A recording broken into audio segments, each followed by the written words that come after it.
ಸರಿ sir.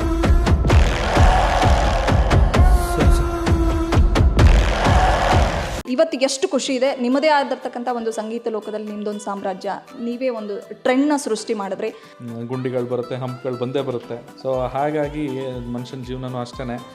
So ಆದರೆ ಅದೃಷ್ಟ ಪರೀಕ್ಷೆಗಳಿದಿರೋದು ಒಬ್ಬ ಹೀರೋ ಆಗಿ. ಹಾಗೆ ಸಿನಿಮಾ ಇಂಡಸ್ಟ್ರಿಯಲ್ಲಿರುವಂಥ ಡೈರೆಕ್ಟರ್ಗಳಾಗಿರ್ಬೋದು ಎಲ್ಲ ಬಂದು ಅಪ್ರೋಚ್ ಮಾಡ್ತಾಯಿದ್ರು. ಆಯಿತು, ಆ್ಯಕ್ಟಿಂಗ್ ಫೀಲ್ಡಲ್ಲಿ ಏನಾಗುತ್ತೆ, ಅದರಲ್ಲೂ ನನ್ನ ಹಣೆ ಬರ ಹೇಗಿದೆ ಚೆಕ್ ಮಾಡೋಣ. ಸೊ ನಿಮ್ಮ ಮೊದಲ ಸಿನಿಮಾ ಚೊಚ್ಚಲ ಸಿನಿಮಾದ ಬಗ್ಗೆ ಹೀರೋ ಆಗಿ ಏನು ಹೇಳ್ತೀರಿ? ಸೊ ನಾನು ಕೂತ್ಕೊಂಡು ಯೋಚನೆ ಮಾಡಿದೆ, ಏನು ಮಾಡೋದು. ಸೊ ಓಕೆ, ಅಪ್ನ ಟೈಮ್ ಆಗ ಅಂತ ಹೇಳಿದ್ರೆ ನಮಗೂ ಟೈಮ್ ಬರುತ್ತೆ ಅಂತ. ಸರ್, ಬದುಕನ್ನು ಹೇಗೆ ನೋಡಿದರೆ ಚಂದ, ಬದುಕನ್ನು ಹೇಗೆ ನೋಡಬೇಕು ಎಲ್ಲರೂ ಅಂತ. Simplicity is the new luxury ಅಂತ. ಬರ್ಲಾ? ಯಾವುದೇ ಕ್ಷೇತ್ರ ತಗೊಳ್ಳಿ, ಅಲ್ಲಿ ಗಾಡ್ ಫಾದರ್ಗಳಿಲ್ಲದೆ ಬೆಳೆದು ನಿಲ್ಲೋದು ತುಂಬಾನೇ ಕಷ್ಟ. ಅದೇ ರೀತಿ ಇದಕ್ಕೆ ಸಿನಿಮಾ ಕ್ಷೇತ್ರ ಕೂಡ ಹೊರತಾಗಿಲ್ಲ. ನಾನು ಯಾಕೆ ಇವತ್ತು ಗಾಡ್ ಫಾದರ್ಗಳ ಬಗ್ಗೆ ಮಾತಾಡ್ತಿದ್ದೀನಿ ಅಂದರೆ, ವಿತೌಟ್ ಗಾಡ್ ಫಾದರ್ ಕನ್ನಡ ಚಿತ್ರರಂಗಕ್ಕೆ ಬಂದು ತಮ್ಮದೇ ಆದಂಥ ಸಾಮ್ರಾಜ್ಯವನ್ನು ಸ್ಥಾಪನೆ ಮಾಡಿದವ್ರ ಪೈಕಿ ರ್ಯಾಪರ್ ಚಂದನ್ ಶೆಟ್ಟಿ ಕೂಡ ಅವರು ಒಬ್ಬರು. ಈಗ ನನ್ನ ಜೊತೆ ಚಂದನ್ ಸರ್ ಇದ್ದಾರೆ, ಅವ್ರನ್ನ ಮಾತಾಡಿಸ್ತಾ ಹೋಗ್ತೀನಿ. Hi sir. Hi. First question, ಹೇಗಿದ್ದೀರಿ?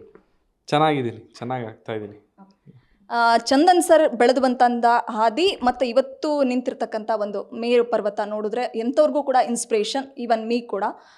ಸೊ ನೀವು ನಡೆದಂಥ ಹಾದಿ ನಿಮಗೆಷ್ಟು ಒಂದು ಖುಷಿ ಕೊಟ್ಟಿದೆ ಅಂತ? ಅಂದರೆ ಕಷ್ಟ ಅನ್ನೋದು ಸಹಜ, ಪ್ರತಿಯೊಬ್ಬ ಮನುಷ್ಯನಿಗೂ ಇದ್ದೇ ಇರುತ್ತೆ. ಅಂದರೆ ಅವ್ರವ್ರ ಜೀವನಾನುಸಾರ, ಅವ್ರ ಜೀವನ ಅನುಗುಣ, ಅವರ ಏನು ಅವ್ರು ದುಡಿತಾರೆ ಅದ್ರ ಮೇಲ್ಗಡೆ ಅವ್ರವ್ರ ಕಷ್ಟ ಅವಲಂಬಿತ ಆಗಿರುತ್ತೆ. ದೊಡ್ಡವ್ರ ಮನೇಲೂ ಕಷ್ಟ ಇರುತ್ತೆ, ಚಿಕ್ಕವ್ರ ಮನೇಲೂ ಕಷ್ಟ ಇರುತ್ತೆ. ಸೊ ಕಷ್ಟ ಅನ್ನೋದು ಹೇಳ್ತಾರಲ್ಲ, ಗಾದೆ ಮಾತಿದೆಯಲ್ಲ, ಮನುಷ್ಯನಿಗೆ ಬರ್ದಲ್ಲೇ ಮರಕ್ಕೆ ಬರುತ್ತೆ ಕಷ್ಟ. ಸೊ ಹಾಗಾಗಿ ಅದೊಂದು ಪಾರ್ಟ್ ಆಫ್ ಲೈಫ್ ಅಷ್ಟೇ. ಬಟ್ ಅದನ್ನೇ ಅಯ್ಯೋ ನಮಗೆ ತುಂಬ ಕಷ್ಟ ಇದೆ ಅಂತ ಅಂದ್ಕೊಂಡು ಕೊರ್ಕೋದಕ್ಕಿಂತ ಆ ಕಷ್ಟನ ದೂರ ಹೋಗಿಸ್ಬೇಕು ಅಂತಂದರೆ ನಾವೇನು ಮಾಡಬೇಕು ನಮ್ಮ ಜೀವನದಲ್ಲಿ ಅನ್ನೋದ್ರ ಮೇಲೆ ಜಾಸ್ತಿ ಕಾನ್ಸಂಟ್ರೇಟ್ ಮಾಡ್ತಾಯಿದ್ದೆ ನಾನು. ಸೊ ಹಾಗಾಗಿ ಬೆಳೆದು ಬಂದ ಹಾದಿ ನನಗೊಂಥರ ತುಂಬ ಸ್ಯಾಟಿಸ್ಫ್ಯಾಕ್ಷನ್ ಇದೆ. ದೇವರು ನನಗೆ ಆ ರೀತಿಯಾದಂಥ ಒಂದು ಜೀವನ ಕೊಟ್ಟಿದ್ದಕ್ಕೆ. ಯಾಕಂತ ಹೇಳಿದ್ರೆ ನನಗೇನಾದರೂ ಮುಂಚೆನೇ ತುಂಬ ದುಡ್ಡಿದ್ದು ಎಲ್ಲ ಇದ್ದಿದ್ರೆ ಮೋಸ್ಟ್ಲಿ ಪ್ರಾಬ್ಲಿ ನಾನು ಈ ಫೀಲ್ಡಿಗೆ ಬರ್ತಾ ಇರಲಿಲ್ವೇನೋ, ಇಷ್ಟೊಂದು ಇಂಟ್ರೆಸ್ಟು ಬರ್ತಾ ಇರಲಿಲ್ಲ, ಸಾಧನೆ ಮಾಡಬೇಕು ಅಂತ ಅನ್ನಿಸ್ತಿತ್ತೋ ಇಲ್ಲೋ ಗೊತ್ತಿಲ್ಲ. ಯಾವಾಗ ದುಡ್ಡಿನ ಕೊರತೆ ಇತ್ತು, ಯಾವಾಗ ಜೀವನದಲ್ಲಿ ಸ್ವಲ್ಪ ಕಷ್ಟಗಳು ಜಾಸ್ತಿ ಇದ್ವು, ಸೊ ಆವಾಗ ಇಲ್ಲ, ನನ್ನ ಜೀವನದಲ್ಲಿ ಹೆಚ್ಚಿನ ಸಾಧನೆ ಮಾಡಬೇಕು ಅಂತ ಅಂದ್ಕೊಂಡು ಜೀವನ ಸ್ಟಾರ್ಟ್ ಮಾಡಿದವನು. ತುಂಬ ಥ್ಯಾಂಕ್ಸ್ ಹೇಳ್ತೀನಿ ನಾನು ದೇವರಿಗೆ ಇಂಥ ಒಂದು ಒಳ್ಳೆ ಲೈಫ್ನ ಕೊಟ್ಟಿದ್ದಕ್ಕೆ. ಕನ್ನಡ ಚಿತ್ರರಂಗಕ್ಕೆ ಬಂದು 12 ವರ್ಷ ಆಯಿತು. 2024 ನೀವು 2012 ಅಲೆಮಾರಿ ಸಿನಿಮಾ ಮೂಲಕ ಬಂದಿದ್ದು. ಸೊ ಅವತ್ತಿಗೆ ಲಿರಿಸಿಸ್ಟ್ ಆಗಿ ಮತ್ತು ಅಸಿಸ್ಟೆಂಟ್ ಮ್ಯೂಸಿಕ್ ಡೈರೆಕ್ಟರ್ ಆಗಿ ಎಂಟ್ರಿ ಕೊಟ್ಟವರು. ಇವತ್ತಿಗೆ ಎಷ್ಟು ಖುಷಿ ಇದೆ. ನಿಮ್ಮದೇ ಆಗಿರ್ತಕ್ಕಂಥ ಒಂದು ಸಂಗೀತ ಲೋಕದಲ್ಲಿ ನಿಮ್ಮದೊಂದು ಸಾಮ್ರಾಜ್ಯ, ನೀವೇ ಒಂದು ಟ್ರೆಂಡ್ನ ಸೃಷ್ಟಿ ಮಾಡಿದ್ರಿ. 10 ವರ್ಷ, ಒಂದು ದಶಕ ಕಳೆದಿದೆ. ಎಷ್ಟು ಸ್ಯಾಟಿಸ್ಫ್ಯಾಕ್ಷನ್ ಇದೆ ಅಂತ? ಸ್ಯಾಟಿಸ್ಫ್ಯಾಕ್ಷನ್ ಅಂದರೆ ಅಷ್ಟು ಸ್ಯಾಟಿಸ್ಫೈಡ್ ಇಲ್ಲ. ಯಾಕಂದರೆ ಕನಸು ಕಂಡಾಗ 10 ವರ್ಷಗಳ ಹಿಂದೆ ಇನ್ನೂ ದೊಡ್ಡ ಮಟ್ಟದ ಕನಸು ಕಂಡಿದ್ದೆ. ಅಂದರೆ ಇನ್ನೂ ಹೆಚ್ಚಿನ ಸಾಧನೆ ಮಾಡಬೇಕಾಗಿತ್ತು ಇಷ್ಟೊತ್ತಿಗೆ. ಆಗಲೇ ಸಾಕಷ್ಟು ಅಡೆತಡೆಗಳು, ಸರ್ಕಮ್ಸ್ಟೆನ್ಸಸ್ ಹಂಗಿತ್ತು ಲೈಫಲ್ಲಿ. ಅಂದರೆ ದಾರಿಲಿ ಹೋಗ್ತಾ ಗುಂಡಿಗಳು ಬರುತ್ತೆ, ಹಂಪ್ಗಳು ಬಂದೇ ಬರುತ್ತೆ. ಯಾವುದೇ ಒಂದು ರೋಡು ನೀವು ನೋಡಿದ್ರೆ ವಿತೌಟ್ ಹಂಪ್ಸು, ವಿತೌಟ್ ಗುಂಡಿ ಯಾವುದು ರೋಡ್ ಇಲ್ಲ ಇಡೀ ಪ್ರಪಂಚದಲ್ಲೇ. ಸೊ ಹಾಗಾಗಿ ಮನುಷ್ಯನ ಜೀವನನೂ ಅಷ್ಟೇ. ಕಷ್ಟಗಳು ಬರ್ತಾ ಇರುತ್ತೆ, ಅದನ್ನು ಸೈಡಿಗಿಟ್ಟು ಕೆಲಸದ ಮೇಲೆ ಕಾನ್ಸಂಟ್ರೇಟ್ ಮಾಡಬೇಕು ಜಾಸ್ತಿ. ಸೊ ಆ ಒಂದು ನಿಟ್ಟಿನಲ್ಲಿ ನೋಡಿದಾಗ ಇನ್ನೂ ಹೆಚ್ಚಿನ ಸಾಧನೆ ಮಾಡಬೇಕಾಗಿತ್ತು ನಾನು. ಇನ್ನೂ ಟೈಮ್ ಮೀರಿಲ್ಲ ಅಂತ ಅಂದ್ಕೊಳ್ತೀನಿ. ಇನ್ನೂ ಆ ಪ್ರಯತ್ನದಲ್ಲೇ ಇದ್ದೀನಿ. ಇನ್ನೂ ಹೆಚ್ಚಿನ ಸಾಧನೆ ಮಾಡಬೇಕು. ಇವತ್ತುವರೆಗೂ ದೇವರು ಏನು ಕೊಟ್ಟಿದ್ದಾನೆ, ನಮ್ಮ ಕರ್ನಾಟಕ ಜನತೆ ನನ್ನ ಯಾವ ರೀತಿ ನನ್ನ ಅಕ್ಸೆಪ್ಟ್ ಮಾಡಿದ್ದಾರೆ, ನನಗೆ ಸಪೋರ್ಟ್ ಮಾಡಿದ್ದಾರೆ, ಅದಕ್ಕೆ ಖಂಡಿತವಾಗ್ಲೂ ಚಿರಋಣಿಯಾಗಿರ್ತೀನಿ. ಆ ಒಂದು ಋಣ ತೀರಿಸೋದು ಭಾಳ ಕಷ್ಟ ಇದೆ. ಯಾವ ರೀತಿ ನಾನು ಅವ್ರಿಗೆ ರಿಟರ್ನ್ ಬ್ಯಾಕ್ ಕೊಡ್ಬೋದು ಅಂದರೆ, ಅವ್ರಿಗೆ ಇನ್ನೂ ಹೆಚ್ಚಿನ ಎಂಟರ್ಟೈನ್ಮೆಂಟ್ನ ಕೊಟ್ಟು ಅವ್ರಿಗೆ ನಾನು ಅದನ್ನು ನನ್ನ ಮೇಲಿರೋ ಋಣ, ಅವ್ರ ಮೇಲಿರೋ ಋಣನಲ್ಲಿ ಒಂದು ಸ್ವಲ್ಪ ಭಾರ ಕಮ್ಮಿ ಮಾಡ್ಕೋಬೋದು ಅಂತ ಅನಿಸುತ್ತೆ. ನಾನಿವತ್ತು ಚಂದನ್ ಸರ್ ಪಕ್ಕ ಕೂತ್ಕೊಂಡು ಮಾತಾಡ್ತಿರೋದಕ್ಕೆ ರೀಸನು, 10 ವರ್ಷಗಳ ಹಿಂದೆ ಒಬ್ಬರು ಲಿರಿಸಿಸ್ಟ್ ಆಗಿ ಮ್ಯೂಸಿಕ್ ಡೈರೆಕ್ಟರ್ ಆಗಿ, ಅಂದರೆ ಅಸಿಸ್ಟೆಂಟ್ ಮ್ಯೂಸಿಕ್ ಡೈರೆಕ್ಟರ್ ಆಗಿ ಕನ್ನಡ ಚಿತ್ರರಂಗಕ್ಕೆ ಬಂದವರು. ಇವತ್ತು ಒಬ್ಬ ನಾಯಕ ನಟನಾಗಿ ಬೆಳ್ಳಿ ಭೂಮಿ ಮೇಲೆ ಮೆರವಣಿಗೆ ಹೊರಡಲಿಕ್ಕೆ ರೆಡಿಯಾಗಿದ್ದಾರೆ. ಆ ಸಿನಿಮಾದ ಹೆಸರೇ ವಿದ್ಯಾರ್ಥಿನಿಯರೇ. ಆ ಸಿನಿಮಾದ ಬಗ್ಗೆ ಒಂದಿಷ್ಟು ಅಪ್ಡೇಟ್ ಅವ್ರನ್ನೇ ಕೇಳೋಣ. ಸರ್, ನಿಮ್ಮ ಕ್ಯಾಲಿಬರ್ ಏನು ಅನ್ನೋದನ್ನು ನಾವು ಈಗಾಗಲೇ ಹಾಡುಗಳಲ್ಲಿ ನೋಡಿದ್ದೀವಿ ಸೋಲೋ ಆ್ಯಕ್ಟರ್ ಆಗಿ. ಸೊ ಆದರೆ ಅದೃಷ್ಟ ಪರೀಕ್ಷೆಗಳಿದಿರೋದು ಒಬ್ಬ ಹೀರೋ ಆಗಿ, ನಾಯಕ ನಟನಾಗಿ. ಆ ಒಂದು ಮೂಮೆಂಟ್ ಎಷ್ಟು ವರ್ಷದಿಂದ ಕಾದಿದ್ರಿ ನಾಯಕನಾಗಿ ಗುರುತಿಸ್ಕೊಳ್ಳೋದಕ್ಕೆ ಅಂತ? ಇಲ್ಲ, ನಾನು ಮ್ಯೂಸಿಷಿಯನ್ ಆಗೇ ಉಳಿಬೇಕು ಅನ್ನೋದು ನನ್ನ ಆಸೆ ಇತ್ತು. ಒಬ್ಬ ಇಂಡಿಪೆಂಡೆಂಟ್ ಆರ್ಟಿಸ್ಟ್ ಆಗೇನೆ ನಾನು ಹೆಚ್ಚಿನ ಸಾಧನೆ ಮಾಡಬೇಕು ಅನ್ನೋದೇ ನನ್ನ ಆಸೆ ಇದ್ದಿದ್ದು. ಆಮ್, ಇನ್ನೂ ಹೆಚ್ಚಿನ ಮಟ್ಟದ ಆಡಿಯನ್ಸ್ನ ಗ್ರ್ಯಾಬ್ ಮಾಡಬೇಕಾಗಿತ್ತು ನಾನು. ಲೈಕ್ ನನ್ನ ಆಸೆ ಇದ್ದಿದ್ದೇ ಪ್ರಪಂಚದಾದ್ಯಂತ ನಮ್ಮ ಕನ್ನಡ ಹಾಡು ಎಲ್ಲ ಕಡೆನೂ ಕೇಳಿಸ್ಬೇಕು ಅನ್ನೋದು. ನಾನು ಮಾಡಿರೋದಂತ ಅಷ್ಟೇ ಅಲ್ಲ, ಬೇರೆ ಯಾವುದೇ ಇಂಡಿಪೆಂಡೆಂಟ್ ಆರ್ಟಿಸ್ಟ್ ಮಾಡಿರೋ ಅಂದರೆ ಅವ್ರಿಗೆ ನಾನು ಪ್ರತಿ ಟೈಮು ನಾನು ಸಪೋರ್ಟ್ ಮಾಡ್ತಾಯಿದ್ದೆ. ಆದರೆ ಒಂದು ಟೈಮಲ್ಲಿ ಒಂದಷ್ಟು ನಮ್ಮ ಫಾಲೋವರ್ಸ್ಗಳಾಗಿರ್ಬೋದು, ಫ್ಯಾನ್ಸ್ ಆಗಿರ್ಬೋದು, ಹಾಗೆ ಸಿನಿಮಾ ಇಂಡಸ್ಟ್ರಿಯಲ್ಲಿರುವಂಥ ಡೈರೆಕ್ಟರ್ಗಳಾಗಿರ್ಬೋದು ಎಲ್ಲ ಬಂದು ಅಪ್ರೋಚ್ ಮಾಡ್ತಾಯಿದ್ರು. ನೀವು ಯಾಕೆ ಆ್ಯಕ್ಟಿಂಗ್ ಮಾಡಬಾರ್ದು, ಇಷ್ಟು ಫಾಲೋವರ್ಸ್ ಇದ್ದಾರಲ್ವ, ನೀವೊಂದು ಸಿನಿಮಾದಲ್ಲಿ ಮಾಡಿದ್ರೆ ಅಟ್ಲೀಸ್ಟ್ ನಿಮಗೆ ಇನ್ನೊಂದು ನೆಕ್ಸ್ಟ್ ಲೆವೆಲ್ ರೆಕಗ್ನಿಷನ್ ಸಿಕ್ಕುತ್ತೆ, ಇನ್ನೊಂದು ಲೆವೆಲ್ ಮೇಲೆ ಹೋಗ್ತೀರಾ ನೀವು ಅಂತ. ಸೊ ಆವಾಗ ಲೈಫ್ ಈಸ್ ಚಾಲೆಂಜ್ ಅಂತ ನಾನು ಯಾವತ್ತೂ ನೋಡೋದು. ಪ್ರತಿದಿನವೂ ಚಾಲೆಂಜಿಂಗೇ. ಸೊ ಹೆದರ್ಕೊಳ್ಳೋದಕ್ಕಿಂತ ಒಂದು ಪ್ರಯತ್ನ ಪಟ್ಟು ನೋಡೋಣ. ಆಯಿತು, ಆ್ಯಕ್ಟಿಂಗ್ ಫೀಲ್ಡಲ್ಲಿ ಏನಾಗುತ್ತೆ, ಅದರಲ್ಲೂ ನನ್ನ ಹಣೆ ಬರ ಹೇಗಿದೆ ಚೆಕ್ ಮಾಡೋಣ. ಆಯಿತು, ಲಿರಿಕ್ಸ್ ಬರೆದೆ, ಹಾಡು ಹೇಳಿದೆ, ಮ್ಯೂಸಿಕ್ ವೀಡಿಯೋ ಮಾಡಿದೆ, ಡ್ಯಾನ್ಸ್ ಮಾಡಿದೆ, ಎಲ್ಲ ಆಯಿತು. ಇನ್ನೊಂದು ಬಾಕಿ ಇರೋದು ಆ್ಯಕ್ಟಿಂಗು ಈ ಸಂಬಂಧಪಟ್ಟಿದ್ರಲ್ಲಿ. ಸೊ ಅದೊಂದು ಟ್ರೈ ಮಾಡೋಣ ಅಂತ ಒಂದು ಅದೃಷ್ಟ ಪರೀಕ್ಷೆಗೆ ಇಳಿದಿದ್ದೀನಿ. ನಾನು ತುಂಬ ಕುತೂಹಲದಿಂದ ಕಾಯ್ತಾಯಿದ್ದೀನಿ. July 19th cinema release. ಈ ಒಂದು ಇಯರಲ್ಲಿ ಸಕ್ಸಸ್ ಆಗಿರೋದು ಬ್ಲಾಕ್ ಬಸ್ಟರ್ ಹಿಟ್ ಸಿನಿಮಾಗಳೇನು ಇಲ್ಲ ನಮ್ಮ ಚಿತ್ರರಂಗದಿಂದ ಎಸ್ಪೆಷಲಿ. ಸೊ ನಿಮ್ಮ ಸಿನಿಮಾ ಸೆಕೆಂಡ್ ಹಾಫಲ್ಲಿ ಸೆಕೆಂಡ್ ಹಾಫ್ ಶುರುವಾಗ್ತಿದ್ದಂಗೆ ರಿಲೀಸ್ ಆಗ್ತಾ ಇದೆ. ಸೊ ನಿಮ್ಮ ಮೊದಲ ಸಿನಿಮಾ ಚೊಚ್ಚಲ ಸಿನಿಮಾದ ಬಗ್ಗೆ ಹೀರೋ ಆಗಿ ಏನು ಹೇಳ್ತೀರಿ ಅಂತ? ನೀವು ಹೇಳಿದ ಕರೆಕ್ಟು. ಮಾರ್ಕೆಟ್ ಇವಾಗ ತುಂಬ ಡಲ್ ಇದೆ. ಕನ್ನಡ ಸಿನಿಮಾ ಇತ್ತೀಚೆಗೆ ಸಕ್ಸಸ್ಫುಲ್ ಅಂತ ಸಿನಿಮಾ ಈ ವರ್ಷದಲ್ಲಿ ಯಾವುದೂ ಬಂದಿಲ್ಲ.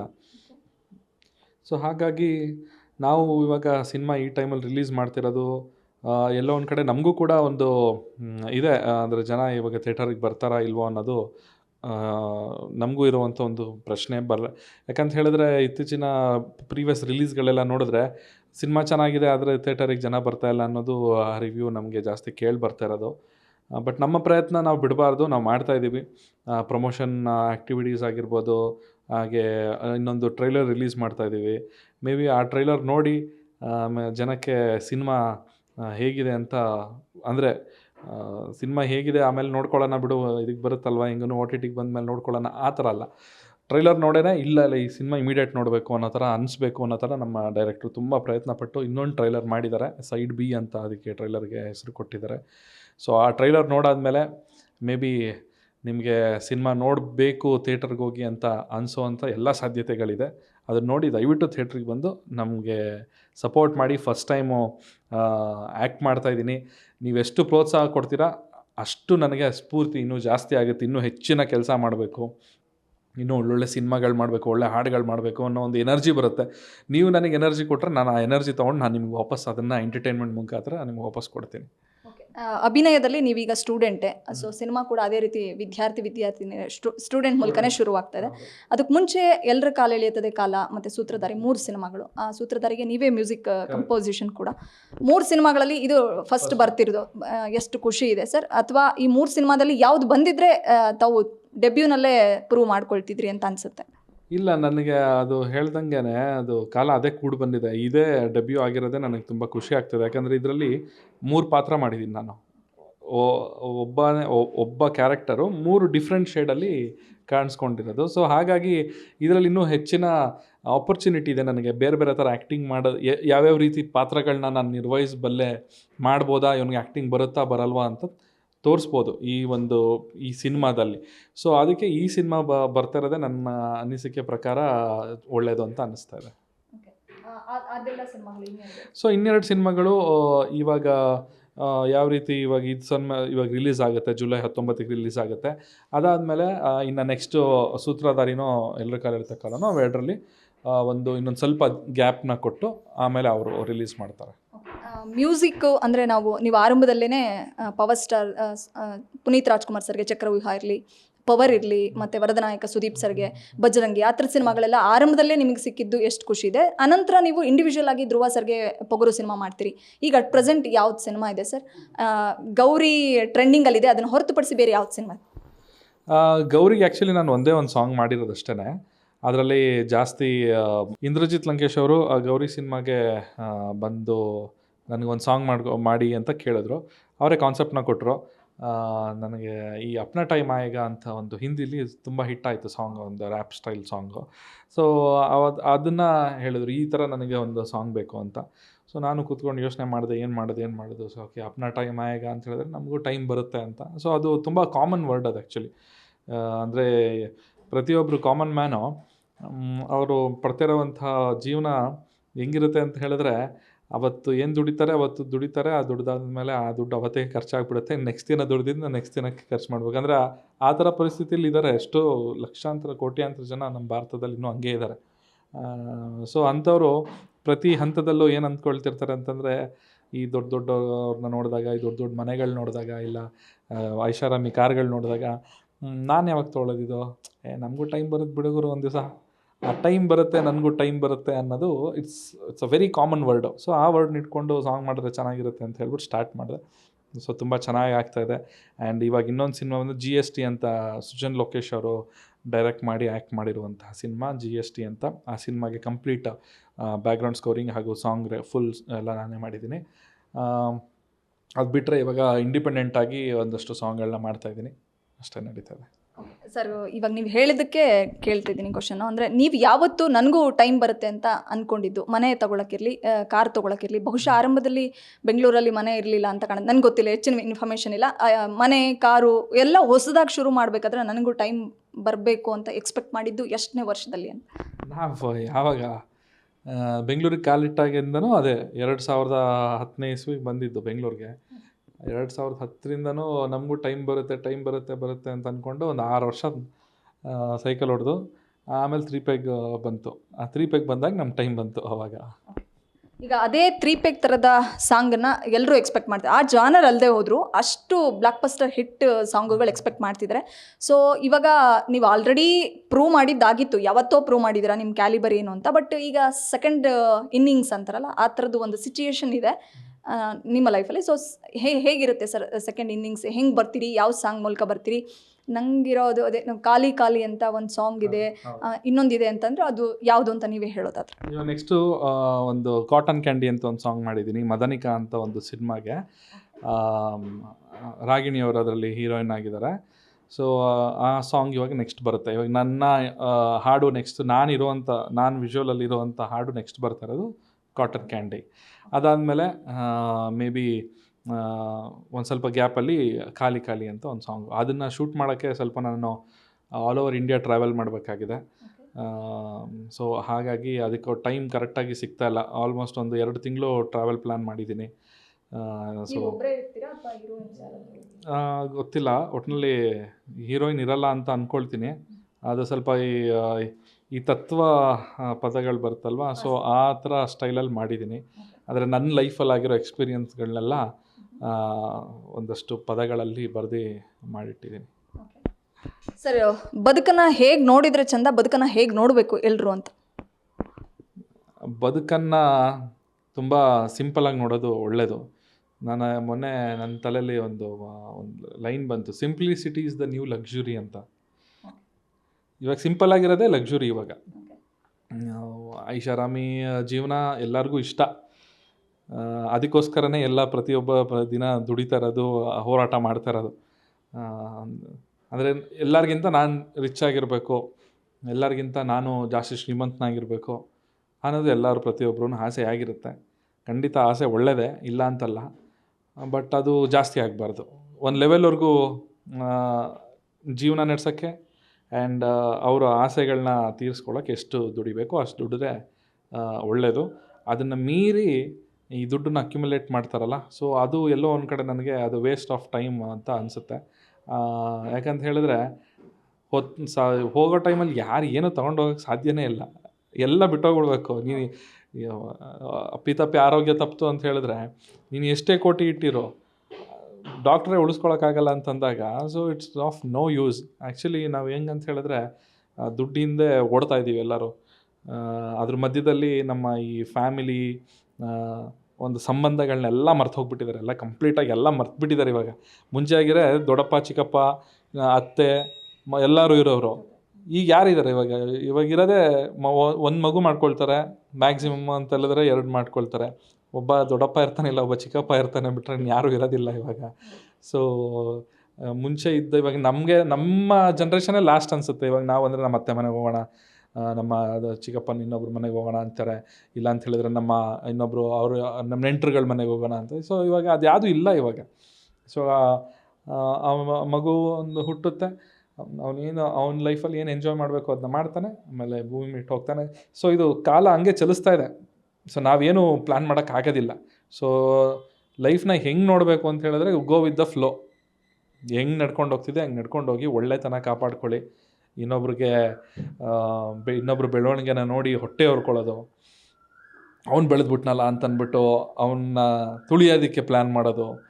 ಸೊ ಇದೆಲ್ಲ ಎಲ್ಲೋ ಒಂದು ಕಡೆ ಒಳ್ಳೆಯ ಲಕ್ಷಣಗಳಲ್ಲ ಒಬ್ಬ ಒಬ್ಬ ಮಾನವನಾಗಿ ಹೇಳಬೇಕು ಅಂತ ಹೇಳಿದ್ರೆ. ಎಲ್ಲ ಬೇರೆಯವರು ಬೆಳೆಯುವ ಒಂದು ಏನು ಬೆಳವಣಿಗೆ ಇದೆ ಅದನ್ನು ನೋಡಿ ಖುಷಿ ಪಟ್ಟರೆ ತುಂಬ ಒಳ್ಳೇದು. ಅಂದರೆ ಆರೋಗ್ಯಕ್ಕೂ ಒಳ್ಳೆಯದು. ಹೊಟ್ಟೆ ಹೊರ್ಕೊಳ್ಳೋದಕ್ಕಿಂತ ಹೊಟ್ಟೆ ಕಿಚ್ಚು ಅಂತಿದೆಯಲ್ಲ, ಹೊಟ್ಟೆ ಕಿಚ್ಚು ಅವನ್ನೇ ಸುಡುತ್ತೆ ಅಷ್ಟೆ. ಹೊಟ್ಟೆ ಕಿಚ್ಚು ಅನ್ನೋದು ಹೊಟ್ಟೆ ಕಿಚ್ಚು ಪಡ್ಕೋಬಾರ್ದು ಯಾವತ್ತೂ. ಅದರಲ್ಲೇ ತುಂಬ ಸಿಂಪಲ್ ಆಗಿದೆ ಅದು ಆ್ಯಕ್ಚುಲಿ. ಹೊಟ್ಟೆ ಕಿಚ್ಚು ಪಡಬೇಡ, ಯಾಕಂತ ಹೇಳಿದ್ರೆ ಹೊಟ್ಟೆ ಒಳಗಿನ ಕಿಚ್ಚು ನಿನ್ನೆ ಸುಡ್ಬೋದು ಒಂದು ದಿವಸ. ಸರ್, ಪ್ರತಿಯೊಬ್ಬರ ಲೈಫಲ್ಲೂ ಒಬ್ಬ ಗೆಳೆಯ ಅಂತ ಬೇಕಾಗುತ್ತೆ. ನೀವು ಲೈಫಲ್ಲಿ ತುಂಬ ಅಡೆತಡೆಗಳನ್ನು ಫೇಸ್ ಮಾಡಿಕೊಂಡು ಬೆಳೆದು ನಿಂತು, ತುಂಬ ಕಾಂಟ್ರವರ್ಸಿಸ್ಗಳು ಈ ಹಿಂದೆ ಸಾಂಗ್ ವಿಚಾರದಲ್ಲಿ ಇನ್ನೊಂದು ಮತ್ತೊಂದು ಆದಾಗಲೂ ಕೂಡ ಯಾರಾದರೂ ಒಬ್ಬ ಗೆಳೆಯ ಅಂತ ಇರಬೇಕು, ಏನೇ ಆದರೂ ಅವ್ರನ್ನ ಹತ್ರ ಹಂಚ್ಕೊಳ್ಳೋಕ್ಕೆ. ಆ ಥರದವರು ನೀವು ಬಿದ್ದಾಗಲೂ ಕೈ ಹಿಡಿದು ಮೇಲೆತ್ತಿದಂಥ ಗೆಳೆಯರು ಯಾರಾದರೂ ಇದ್ದಾರಾ, ಅಥವಾ ಪೇರೆಂಟ್ಸ್ ಮಾತ್ರನಾ ಅಂತ? ಇದ್ದಾರೆ ಪೇರೆಂಟ್ಸು, ಮತ್ತು ಇನ್ನೊಬ್ಬ ಫ್ರೆಂಡ್ ಇದ್ದಾನೆ ಸುಹಾಸ್ ಅಂತ. ಸೊ ಎಲ್ಲ ಫ್ರೆಂಡ್ಸ್ಗಳು ಜೊತೆಲಿದ್ದವರು ಖುಷಿಯಾಗಿದ್ದಾಗ ಒಟ್ಟಿಗೆ ಇದ್ದರು. ಆಮೇಲೆ ಏನಾದರೂ ಈ ಥರ ಪ್ರಾಬ್ಲಮ್ಗಳು ಅಂತ ಅಂದಾಗ ಎಲ್ಲ ದೂರ ಆಗಿಬಿಡೋರು. ಸೊ ಆ ಥರ ಎಲ್ಲ ಆಗಿ ಲಾಸ್ಟಿಗೆ ಇವಾಗ ಎಲ್ಲರದ್ದು ಸಹವಾಸ ಬಿಟ್ಟಿದ್ದೀನಿ. ಯಾರು ಫ್ರೆಂಡ್ಸ್ಗಳಿಲ್ಲ ಜಾಸ್ತಿ. ಒಬ್ಬ ಫ್ರೆಂಡ್ ಇದ್ದಾನೆ ಅಷ್ಟೇ. ಮೇನ್ ಸಪೋರ್ಟ್ ಬಂದು ನಮ್ಮ ತಂದೆ ತಾಯಿನೇ ಅಷ್ಟೇ. ಅವರ ಒಂದು ಮೋಟಿವೇಶನ್ನು, ಅವರು ನಾವಿದ್ದೀವಿ ನಿಮ್ಮ ಜೊತೆ ಅಂತಾರಲ್ಲ, ಅಷ್ಟೇ ಸಾಕು ನನಗೆ. ಬಿದ್ದಾಗ ಆಳ್ಗೊಂದು ಕಲ್ಲು ಅನ್ನೋದು ಸಹಜ ಸರ್. ಯಾರು ಮೇಲೆತ್ತಕ್ಕೆ ಬರಲ್ಲ, ಅವಾಗ ತಂದೆ ತಾಯಿನೇ ಅಂತಲೇ ಹೇಳಿದ್ರಿ. ಬಟ್ ಲೈಫಲ್ಲಿ ತುಂಬ ಅಂದರೆ ಎವ್ರಿ ಡೇನೂ ಕೂಡ ಚಾಲೆಂಜಿಂಗ್ ಅಂತ ನೀವು ಹೇಳಿದ್ರಿಂದ ನಾನು ಕೇಳ್ತಿದ್ದೀನಿ. ಬದುಕು ಎಷ್ಟು ಕಲಿಸ್ಕೊಡ್ತು ಚಂದನ್ಗೆ ಇಂಡಸ್ಟ್ರಿಗೆ ಬಂದ ಮೇಲೆ, ಅಥವಾ ವ್ಯಕ್ತಿಗಳು ಕಲಿಸ್ಕೊಟ್ಟ ಪಾಠ ಏನು, ಹೆಂಗಿದ್ರೆ ಹೆಂಗಿರಬೇಕು ಅಂದರೆ ಕ್ಯಾಮ್ರಾ ಮುಂದೆ ಆಗಲಿ ಅಥವಾ ಆಫ್ ದ ಕ್ಯಾಮ್ರಾ ಆಗಲಿ, ಅಥವಾ ವ್ಯಕ್ತಿಗಳ ಮುಂದೆ ಆಗಲಿ ಅಥವಾ ವ್ಯಕ್ತಿಗಳ ಹಿಂದೆ ಆಗಲಿ? ಇಲ್ಲ, ನಾನು ತುಂಬ ಥರ ವ್ಯಕ್ತಿತ್ವಗಳನ್ನ ನೋಡ್ಬಿಟ್ಟೆ ನಾನು. ಮುಂದೆ ಚೆನ್ನಾಗಿ ಮಾತಾಡಿಕೊಂಡು ಹಿಂದೆ ಹೋಗ್ಬಿಟ್ಟು ನಮ್ಮನ್ನೇ ಕೆಟ್ಟದಾಗಿ ಬೇರೆಯವ್ರ ಹತ್ರ ಬಿಂಬಿಸೋದು. ಸೊ ಈ ಥರದ್ದೆಲ್ಲ ನೋಡಿದಾಗ ಏನು ನಮ್ಮ ಎದುರುಗಡೆ ಅಷ್ಟು ಚೆನ್ನಾಗಿರ್ತಾರಲ್ಲ, ಯಾರೋ ಇವನೇ ಸುಳ್ಳು ಹೇಳ್ತಿರ್ಬೇಕು, ಮೂರನೇ ವ್ಯಕ್ತಿ ಬಂದು ಹೇಳ್ತಾನಲ್ಲ ಅವ್ರ ಬಗ್ಗೆ, ಹಿಂಗೆ ಮಾಡಿದ್ರು ಹಂಗೆ ಮಾಡಿದ್ರು ಅಂತ. ಅವಾಗ ಇವನೇ ಸುಳ್ಳು ಹೇಳ್ತಿದ್ದಾನೆ, ತಂದಾಗ್ತಿದ್ದಾನೆ ನಮ್ಮಿಬ್ಬರು ಮಧ್ಯ ಅನ್ನೋ ಥರ ಮಟ್ಟಿಗೆ ಅವರು ಆ ಫೇಕ್ ಮುಖಗಳನ್ನ ಇಟ್ಕೊಂಡು ಬಂದವರು ಅಂಥವ್ರನ್ನ ನೋಡಿದ್ದೀನಿ. ಆಮೇಲೆ ಆಪರ್ಚುನಿಟಿಗಳು ಸಿಗದೇ ಇರೋ ಸಮಯದಲ್ಲಿ ನಮ್ಮನ್ನ ಯಾವ ಥರ ಟ್ರೀಟ್ ಮಾಡ್ತಿದ್ರು ಅದೆಲ್ಲ ನೋಡಿ ಪ್ರತಿಯೊಂದು ಹಂತದಲ್ಲೂ ನನಗೆ ಲಿರಿಕ್ಸ್ ಅಷ್ಟೇ ಬರೆಯೋಕ್ಕೆ ಬರ್ತಾಯಿದ್ದು ಮುಂಚೆ. ಒಂದು ಪೇಪರು ಪೆನ್ ಕೊಟ್ಟರೆ ಬರಿತಾ ಇದ್ದೆ, ಅದು ಬಿಟ್ಟು ಬೇರೆ ಇನ್ನೇನೂ ಗೊತ್ತಿರಲಿಲ್ಲ.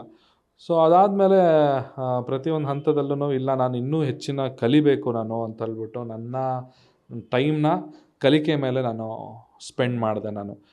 ನನಗೆ ಕಂಪ್ಯೂಟ್ರ್ ಬಗ್ಗೆ ಅಷ್ಟು ನಾಲೆಡ್ಜ್ ಇರಲಿಲ್ಲ.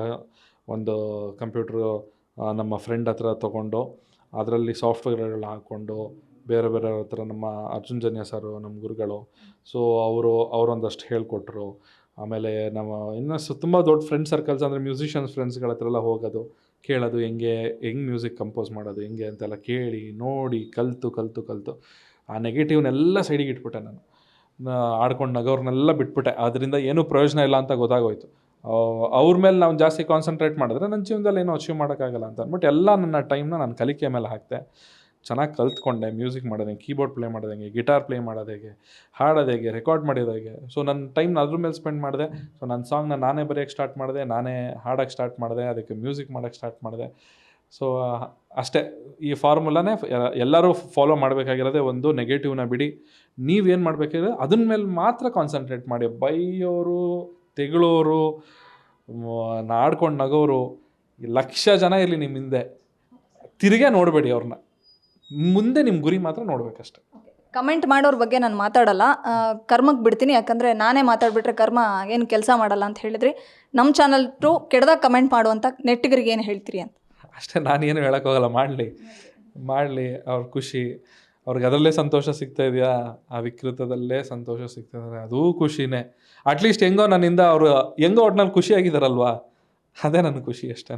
ನಿಮ್ಮ ಬೆಳವಣಿಗೆ ನಿಮ್ಗೆ ಎಷ್ಟು ಖುಷಿ ಇದೆ ಸರ್ ಫೈನಲಿ? ನನ್ನ ಬೆಳವಣಿಗೆ ಬೇರೆಯವರು ಕಮೆಂಟ್ ಮಾಡಲಿ, ಬಟ್ ನಿಮ್ಮ ಬೆಳವಣಿಗೆ ನಿಮ್ಗೆ ಎಷ್ಟು ಖುಷಿ ಇದೆ? ನನ್ನ ಬೆಳವಣಿಗೆ ನನಗೆ ಖುಷಿ ಇದೆ ಖಂಡಿತವಾಗ್ಲೂ. ನಾನು ಇದ್ದಿದ್ದು ಊರು ಸಕಲೇಶ್ಪುರದಲ್ಲಿ ಇದ್ದಿದ್ದು, ಐಡಿಯಾನೇ ಇಲ್ಲ ನಮಗೆಲ್ಲ. ನಾವೆಲ್ಲ ಇಲ್ಲಿ ಈ ಮಟ್ಟಕ್ಕೆ ಬರ್ತೀವಿ, ಬೆಂಗಳೂರಲ್ಲಿ ಇಷ್ಟೊಂದು ಬಂದು ಇಡೀ ಕರ್ನಾಟಕದಲ್ಲಿ ಇಷ್ಟು ಹೆಸರು ಮಾಡ್ತೀವಿ ಅನ್ನೋದು ನನಗೆ ಯಾವುದೇ ರೀತಿಯ ಒಂದು ಇಮ್ಯಾಜಿನೇಷನ್ ಕೂಡ ಇರಲಿಲ್ಲ. ಇಷ್ಟಾಗಿರೋದೇ ನನಗೆ ತುಂಬ ಖುಷಿ ಇದೆ. ಬಟ್ ಇನ್ನೂ ಹೆಚ್ಚಿನ ಸಾಧನೆ ಮಾಡಬೇಕು. ಅದಕ್ಕೆ ಖಂಡಿತವಾಗ್ಲೂ ನಮ್ಮ ಕನ್ನಡಿಗರ ಪ್ರೋತ್ಸಾಹ ಬೇಕು. ಫೈನಲಿ ಸಿನಿಮಾದ ಬಗ್ಗೆ ನಿಮ್ಮ ಆಡಿಯನ್ಸ್ಗೆ ನೀವೇ ಹೇಳೋದು. ಸೊ ಜುಲೈ 19ನೇ ತಾರೀಕು ವಿದ್ಯಾರ್ಥಿನಿಯ ಸಿನಿಮಾ ಕರ್ನಾಟಕ ರಾಜ್ಯಾದ್ಯಂತ ರಿಲೀಸ್ ಆಗ್ತಾ ಇದೆ. ನಾನು ಆ್ಯಕ್ಟ್ ಮಾಡಿರುವಂತಹ ಸಿನಿಮಾಗಳಲ್ಲಿ ಇದು ಮೊದಲನೇ ಸಿನಿಮಾ ಥಿಯೇಟ್ರಿಗೆ ಬರ್ತಾ ಇರೋದು ವಿದ್ಯಾರ್ಥಿನಿಯರೇ. ಈ ಸಿನಿಮಾದೊಂದು ಒಳ್ಳೆ ಪಾತ್ರ ಮಾಡಿದ್ದೀನಿ ನಾನು. ಈ ಸಿನಿಮಾದಲ್ಲಿ ಬೇರೆ ಕ್ಯಾರೆಕ್ಟರ್ಗಳು ಕೂಡ ಇದ್ದಾರೆ, 4 ಇಲ್ಲಿ ನೋಡ್ಬೋದು, ಬೇರೆ ಬೇರೆ ಆ್ಯಕ್ಟರ್ಗಳು ಕೂಡ ಇದ್ದಾರೆ. ಬಟ್ ಇದರಲ್ಲಿ ನಾನು ಒಂದು ಒಳ್ಳೆ ಸ್ಪೆಷಲ್ ರೋಲ್ ಮಾಡಿದ್ದೀನಿ. ಡಿಫ್ರೆಂಟ್ ಗೆಟಪ್ಸ್ಗಳಲ್ಲಿ ಕಾಣಿಸ್ಕೊಳ್ತೀನಿ. ದಯವಿಟ್ಟು ಸಿನಿಮಾನ ಥಿಯೇಟ್ರಿಗೆ ಬಂದು ನೋಡಿ. ನಾನು ಹೆಂಗೆ ಆ್ಯಕ್ಟ್ ಮಾಡಿದ್ದೀನಿ ಅಂತ ದಯವಿಟ್ಟು ನಿಮ್ಮ ಬಾಯರೇ ಕೇಳಬೇಕು. ಚೆನ್ನಾಗಿ ಮಾಡಿದರೆ ಚೆನ್ನಾಗಿ ಮಾಡಿದ್ದೀನಿ ಅಂಥೇಳಿ, ಇಲ್ಲಪ್ಪ ಇನ್ನೂ ಕಲ್ತ್ಕೊಂಡು ಮಾಡು ಅಂತಂದರೆ ಅದಕ್ಕೂ ನಾನು ಕಲಿಯೋಕ್ಕೂ ರೆಡಿ ಇದ್ದೀನಿ. ಸೊ ನಿಮ್ಮ ಒಂದು ಸರ್ಟಿಫಿಕೇಷನು, ನಿಮ್ಮ ಒಂದು ಪ್ರೋತ್ಸಾಹ ನನಗೆ ಬೇಕು. ಪಾರ್ಟಿ ಸಾಂಗ್ ಒಂದು ರಿಲೀಸ್ ಆಗಿದೆ, ಸ್ಟೂಡೆಂಟ್ ಪಾರ್ಟಿ ಸಾಂಗ್ ಅಂತ. ಸೊ ಚೇತನ್ ಕುಮಾರ್ ಲಿರಿಕ್ಸ್ ಬರೆದಿದ್ದಾರೆ, ವಿಜಯ್ ಕೃಷ್ಣ ಅವರು ಮ್ಯೂಸಿಕ್ ಮಾಡಿದ್ದಾರೆ. ತುಂಬ ಚೆನ್ನಾಗಿದೆ ಹಾಡು. ಈ ಪಬ್ಗಳಲ್ಲಿ ಆಲ್ರೆಡಿ ಪ್ಲೇ ಆಗೋಕ್ಕೆ ಸ್ಟಾರ್ಟ್ ಆಗಿದೆ ಸಾಂಗು. ರೀಲ್ಸ್ಗಳು ಮಾಡ್ತಿರೋರಿಗೆ ತುಂಬ ಧನ್ಯವಾದಗಳು. ಇನ್ನೂ ಯಾರ್ಯಾರು ರೀಲ್ಸ್ ಮಾಡಿಲ್ಲ ದಯವಿಟ್ಟು ರೀಲ್ಸ್ನ ಮಾಡಿ. ಸಾಂಗ್ ಆಲ್ರೆಡಿ ಟ್ರೆಂಡಿಂಗಲ್ಲಿದೆ. Thank you so much sir. Thank you so much. ಒಳ್ಳೆಯದಾಗಲಿ ಸರ್. ಇದಿಷ್ಟು ಚಂದನ್ ಶೆಟ್ಟಿ ಸರ್ ಮಾತುಗಳಾಗಿತ್ತು. ಅವರು ವ್ಯಕ್ತಿತ್ವಕ್ಕೆ ಬೆಲೆ ಕೊಡೋಣ, ಅವರ ಆದರ್ಶಕ್ಕೆ ಬೆಲೆ ಕೊಡೋಣ. ತುಂಬ ಸ್ಟ್ರಗಲ್ ಮಾಡಿ ಕನ್ನಡ ಚಿತ್ರರಂಗದಲ್ಲಿ ತಮ್ಮದೇ ಆದಂಥ ಛಾಪು ಮೂಡಿಸಿದವರು. ಸಂಗೀತ ಲೋಕದಲ್ಲಿ ಸೆನ್ಸೇಷನ್ ಕ್ರಿಯೇಟ್ ಮಾಡಿದ್ದಾರೆ. ಇವಾಗ ಹೀರೋ ಆಗಿ ನಿಮ್ಮ ಮುಂದೆ ಬರ್ತಿದ್ದಾರೆ. ನೀವೆಲ್ಲರೂ ಕೂಡ ಹೆಚ್ಚಿನದಾಗಿ ಅವರಿಗೆ ಪ್ರೋತ್ಸಾಹ ಕೊಟ್ಟು ಫಸ್ಟ್ ಡೇ ಫಸ್ಟ್ ಶೋ ಥಿಯೇಟ್ರಿಗೆ ಬಂದು ಸಿನಿಮಾ ನೋಡಿ ವಿದ್ಯಾರ್ಥಿನಿಯರೇ ಸಿನಿಮಾವನ್ನು ಗೆಲ್ಲಿಸೋಣ ಅಂತ ಹೇಳ್ತಾ, ಬೆಂಗಳೂರಿನಿಂದ ಕ್ಯಾಮ್ರಾ ಪರ್ಸನ್ ಗಿರೀಶ್ ಜೊತೆ Vishalakshi, entertainment bureau, guarantee news. ಇದು ಸುದ್ದಿ ಖಚಿತ, ನ್ಯಾಯ ನಿಶ್ಚಿತ. ಗ್ಯಾರಂಟಿ ನ್ಯೂಸ್, ಸುದ್ದಿ ಖಚಿತ, ನ್ಯಾಯ ನಿಶ್ಚಿತ.